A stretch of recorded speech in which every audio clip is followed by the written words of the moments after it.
जौनपुर। मेरा नाम राजा महेंद्र सिंह है।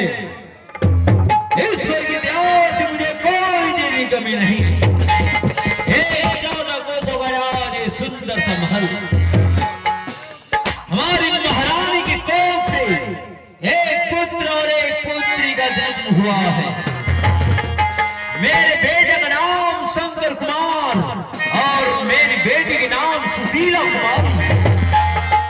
मेरा राज देवादिदेव महादेव भोलेनाथ की कृपा और दया से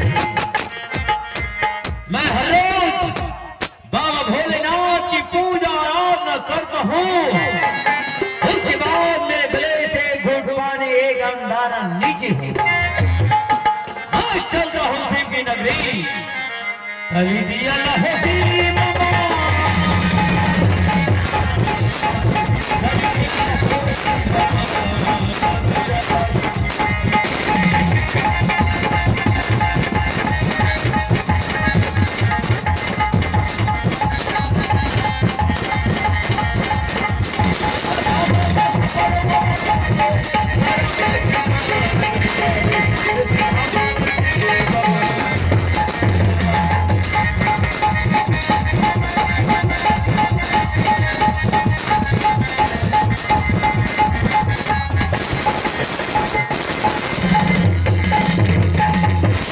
बहुत अच्छा, बहुत।